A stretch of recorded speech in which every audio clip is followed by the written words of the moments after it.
আসসালামু আলাইকুম। তোমরা সকলে কেমন আছো? আমি আশা রাখবো তোমরা সকলে ভালো আছো এবং তোমাদের এইচএসসি পরীক্ষাগুলো খুব ভালো যাচ্ছে। ঠিক আছে? এখন আমি তোমাদেরকে এইচএসসি মানে হায়ার ম্যাথ ফার্স্ট পেপার এবং হায়ার ম্যাথ সেকেন্ড পেপার দুটো ক্লাস নেব। তো এখন আমি আপাতত তোমাদের higher math first paper suggestion দিচ্ছি, যে সাজেশনটি পড়লেই তোমরা ইনশাআল্লাহ 100% কমন পাবে।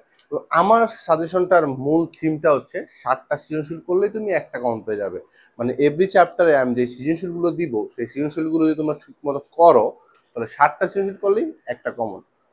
ওকে, তার আগে আমাদের বুঝে নিতে হবে উচ্চতর গণিত প্রথম পত্র কোশ্চেন প্যাটার্নটা। ঠিক আছে?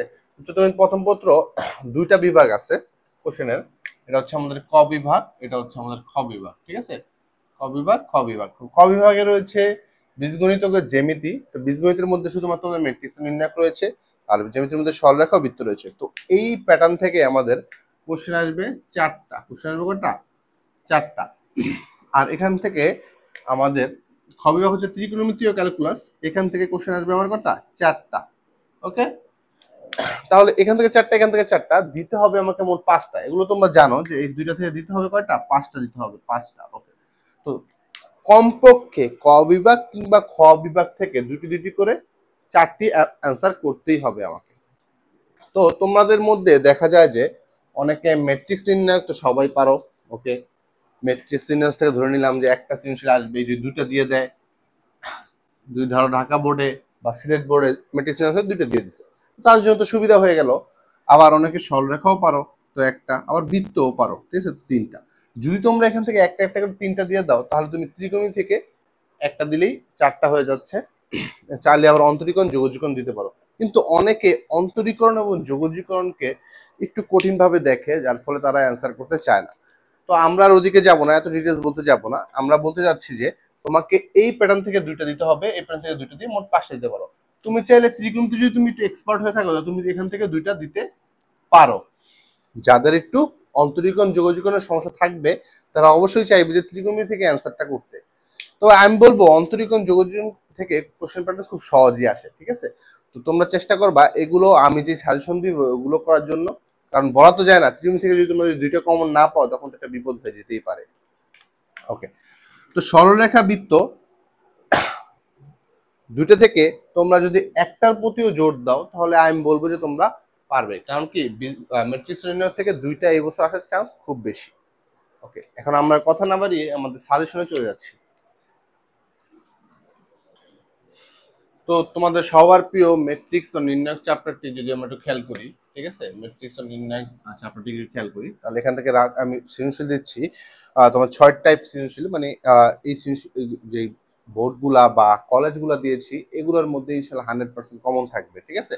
তো রাজশাহীতে, যশোরতে, সিলেটতে, কুমিল্লাতে, ঢাকায় 21। এখন তোমরা বলতেই পারো যে ভাইয়া এখানেই তো 1 2 3 4 5টা সৃজনশীল চলে আসলো, তাহলে 5 আর 6 তো আপনি 11টা দিলেন, বললেন 7টা। আসলে কিন্তু এরকম না। ঠিক আছে? রাজশাহীতে, যশোরতে, সিলেটে, কুমিল্লাতে, ঢাকায় 21। ঠিক আছে? এই প্রশ্নগুলোর মধ্যে কি তোমার সব করা লাগবে? না, সব করা লাগবে না। যদি তোমরা সব করো তাহলে খুবই ভালো হবে। ঠিক আছে? খুবই ভালো হবে। এখান থেকে যদি তুমি ধরো তিনটা করলা, কোন তিনটা করলা? ধরো রাজ 23, যশোর 23, সিলেট 23 করলা। ঠিক আছে? অথবা সিলেট 23টাকে স্কিপ করে ঢাকা 21টা করলা। একটু পুরোনো কোশ্চেনটা একটু দেখা দরকার আছে। ঠিক আছে? তিনটা করলা, তো তিনটা করলা আর বাকিগুলো দেখবা সেম টাইপ, সেম রকম। তো তোমরা এগুলো একটু অ্যান্সার, যেহেতু তোমাদের সবার কাছে টেস্ট পেপার আছে, তোমরা একটু অ্যান্সার গুলো একটু দেখলা, ফলো করলা এবং মাথায় চিন্তা ভাবনা করলা, তাহলে আমি আশা রাখবো হয়ে যাবে। আর যারা সবগুলো করবে তারা খুবই ভালো করবে ইনশাল্লাহ। তারপরে কুমিল্লা সরকারি মহিলা কলেজের প্রশ্নটা দেখবে, হাজী মোহাম্মদ মহসিন কলেজের প্রশ্নটা দেখবে, সিলেট সরকারি কলেজের প্রশ্নটা দেখবে, মুমিনুন্নেসা সরকারি মহিলা কলেজ প্রশ্ন দেখবে। এটা তোমাদের আহ, আহ, ময়মনসিংহ, ময়মনসিংহের একটা কলেজ। তোমরা টেস্ট পেপার লাস্টের দিকে হয়তো বা পেয়ে যাবে। ঠিক আছে? আহ, তবে ঝালকাঠি সরকারি কলেজ। ঠিক আছে? এই প্রশ্নগুলো দেখলে, এই যে এই প্রশ্নগুলো দেখলে ইনশাল্লাহ তোমাদের ম্যাট্রিক্স নির্ণয় থেকে কোনো সমস্যাই থাকবে না। এখন যদি ম্যাট্রিক্স নির্ণয় করে আমি যদি টপিকগুলো একটু বলি, কি টপিকগুলো আছে, তো কয়ের জন্য একটু খেয়াল রাখবা। কয়ের জন্য তোমরা প্রিভিয়াস যেমন 23-24 বোর্ডের, 23-24 বোর্ডের সকল বোর্ডগুলো ক গুলো একটু দেখবা, কারণ ক গুলো একটু ঘুরে ফিরে আসে। আর খ গুলো তোমরা জানো যে বিপরীত ম্যাট্রিক্স আসে, তারপরে কি কি আসে, নির্ণায়ক আসে। ঠিক আছে? তারপরে আর কি কি আসতে পারে, আমাদের ক্রেমারের পদ্ধতিটা অনুসরণ করতে পারে, করে সমীকরণ সমাধান করতে আসতে পারে। ঠিক আছে? যাই হোক, যা আসে এই প্রশ্ন প্যাটার্নে আমি যা দিয়েছি খগের জন্য 100%। ঠিক আছে?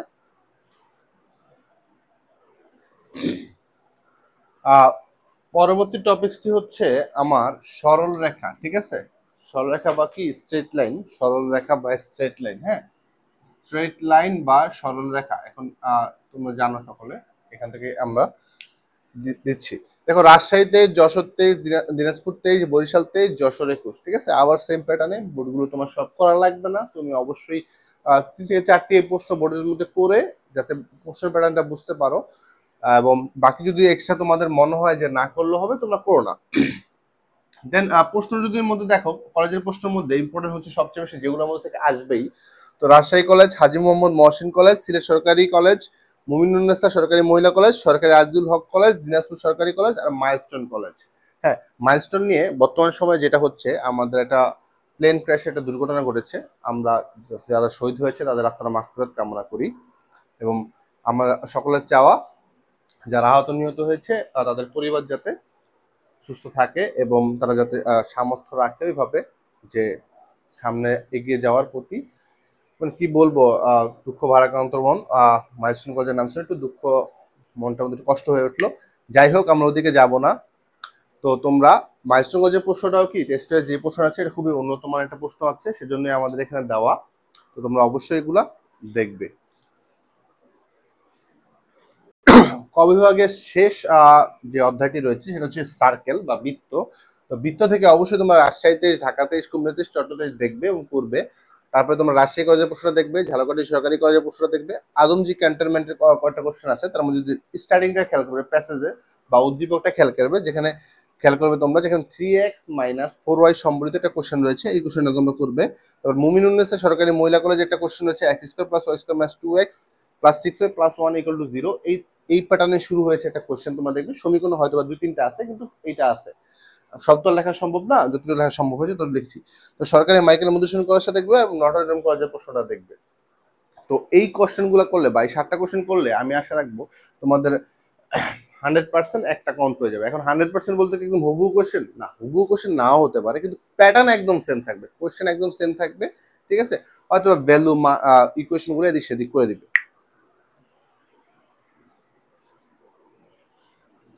পরবর্তীতে আমরা খ বিভাগে চলে আসলাম। খ বিভাগ হচ্ছে আমাদের ত্রিকোণমিতি, হ্যাঁ, ত্রিকোণমিতি টাইপ। যশোর 23, ঢাকা 22, হ্যাঁ 23টা কিন্তু, সিলেট 23, চট্টগ্রাম 23, দিনাজপুর 23। দেন আমরা টেস্ট পেপার কোশ্চেনগুলোর মধ্যে আসবো। রাজশাহী কলেজ, কুমিল্লা সরকারি কলেজ, ইস্পাহানী ক্যান্টনমেন্ট কলেজ, ঠিক আছে, সিলেট সরকারি কলেজ, সরকারি Azizul Haque college, Dhaka commerce college, Dinajpur সরকারি কলেজ, বিশ্বস্ত নূর মোহাম্মদ পাবলিক কলেজ, ঠিক আছে? তো ত্রিকোণমিতির জন্য আমি আশা রাখবো তোমরা এই 9 থেকে 10টা বা 11টা সৃজনশীল করলেই তোমাদের 100% কমন করবে। হ্যাঁ, অবশ্যই তোমরা বইয়ের বেসিক গুলো তো দেখবেই, ঠিক আছে? এবং সূত্র সম্পর্কে তোমাদের ভালো আইডিয়া থাকতে হবে। আমি আবারও বলি, সূত্র সম্পর্কে তোমাদের ভালো আইডিয়া থাকতে হবে। এবং আমার লেখা শেষ হলে তোমরা একটা স্ক্রিনশট অবশ্যই নিয়ে নেবে, যাতে তোমরা পরবর্তীতে চ্যাপ্টার ওয়াইজ এগুলো টেস্ট করে দাগিয়ে তারপরে করতে পারো। ওকে, আমাদের খ বিভাগের শেষ দুটি অধ্যায় হচ্ছে অন্তরীকরণ এবং যোগজীকরণ, যে দুটো আমি একসাথে নিয়ে এসেছি। অন্তরীকরণের জন্য তোমরা দিনাজপুর 23, বরিশাল 23, কুমিল্লা 22, ময়মনসিংহ 22, বিশিষ্ট নূর মোহাম্মদ পাবলিক কলেজ দেখবে, সরকারি প্রফুল্লচন্দ্র কলেজ দেখবে, বাগেরহাট সরকারি কলেজ, চট্টগ্রাম কলেজ, সরকারি আজিজুল হক কলেজ, সরকারি Michael Madhusudan Dutta college, Michael Madhusudan college actually, Sylhet সরকারি কলেজ। এবং যোগজীকরণের জন্য তোমরা দেখবে ঢাকা 23, যশোর 23, চট্টগ্রাম 23, সিলেট 22, বরিশাল 22, কুমিল্লা 22, এবং নিউ গভর্নমেন্ট ডিগ্রি কলেজ, এটা হচ্ছে রাজশাহীর একটা কলেজ, দিনাজপুর সরকারি কলেজ এবং মুমিনুন্নেসা সরকারি মহিলা কলেজ। এগুলো দেখলেই ইনশাল্লাহ তোমাদের 100% হ্যাঁ কমন পড়বে। এবং আমার যেই কনসেপ্ট থাকবে প্রতি 7টা সৃজনশীলে একটা কমন, হ্যাঁ এটাও তোমাদের অব্যাহত থাকবে, এবং তোমরা 7টা সৃজনশীল করবে তো একটা কমন পাবে, ঠিক আছে? ওকে, এমসিকিউর জন্য এখন তোমাদের ম্যাক্সিমাম প্রশ্ন থাকে যে সৃজনশীল নাহলে বুঝলাম, বা সৃজনশীল আমরা এমনিও মোটামুটি একটু পারি, তাহলে এমসিকিউ কি করবো? এমসিকিউর জন্য আমার সাজেশন হচ্ছে তোমাদের যার কাছে যে বইটাই থাকুক না কেন, ওই বইটা প্রতি চ্যাপ্টার একটু রিডিং এর মতো করে দেখবে। ফার্স্টে কি দেখবে? রিডিং এর মতো করে দেখবে, এবং ওই যে বইটা, ওই বইটার এমসিকিউ গুলো দেখার চেষ্টা করবে। যদি দেখতে পারো তারপরে কি করো, তোমার টেস্ট পেপার আসবে এবং 23, 22, 21 সাল এই 3টা বোর্ডের সবগুলো দেখবে, ঠিক আছে? এখন যাদের পক্ষে এগুলো করা সম্ভব নয়, ঠিক আছে, তারা কি করবে? তারা এইগুলো দেখবে, ঠিক আছে? ঢাকা 23, বরিশাল 23, রাজশাহী 23, চট্টগ্রাম 23, দিনাজপুর 23, দিনাজপুর 22 সরি। তো তোমাদের আগে হচ্ছে মেন বইটা রিডিং এর মতো করে দেখবে, ঠিক আছে? এবং যারা পারো অবশ্যই নিজেদের চ্যাপ্টার ওয়াইজ টেস্ট পেপার যদি দেখো যে চ্যাপ্টার ওয়াইজ টেস্ট পেপারে প্রশ্ন এমসিকিউ প্রশ্ন আছে, তাহলে তোমরা কি করবে, ওই চ্যাপ্টার, ধরো আমি একটা চ্যাপ্টার নিলাম ম্যাট্রিক্স, তো ম্যাট্রিক্সটা আগে আমি রিডিং এর মতো করে বইটা পড়বো, পড়ার পরে এখান থেকে ইম্পর্টেন্ট লাইনগুলো আমি মাথায় ক্যাপচার করে নিব, এবং যদি আমার বইয়ে বা টেস্ট পেপারে চ্যাপ্টার ওয়াইজ অনেকগুলা এমসিকিউ প্রশ্ন থাকে, তাহলে অবশ্যই আমি ওই চ্যাপ্টার ওয়াইজ এমসিকিউ গুলা সলভ করব, তাহলে এটা হবে আমাদের জন্য বেস্ট। ঠিক আছে, এই পদ্ধতিতে অবলম্বন করলে আমাদের ওই চ্যাপ্টারের সকল এমসিকিউ বা সমস্যার সমাধান হয়ে যাবে। আমি জানি এই টেস্ট পেপারে এরকম সুবিধা রয়েছে, তো তোমরা অবশ্যই ওগুলা করবে। এখন তারপরে এগুলা করার পরে যদি তোমাদের কাছে সময় থাকে, অবশ্যই এই কলেজগুলো দেখে যাবে এবং বোর্ডগুলো দেখে যাবে। তো ইনশাল্লাহ এইভাবে প্রিপারেশন নিলে আমি আশা রাখবো তোমাদের যে 75 মার্কস হচ্ছে রিটেন এবং এমসিকিউ, তোমরা 75-এ 70+ পাবে ইনশাআল্লাহ। ঠিক আছে, এবং প্র্যাকটিক্যালটা তো তোমাদের বিষয়, প্র্যাকটিক্যালটা তোমরা যেভাবে নিজে তৈরি করবে বা যেভাবে পরীক্ষা দিবে সেরকম একটা নাম্বার পাবে। আল্লাহ হাফেজ।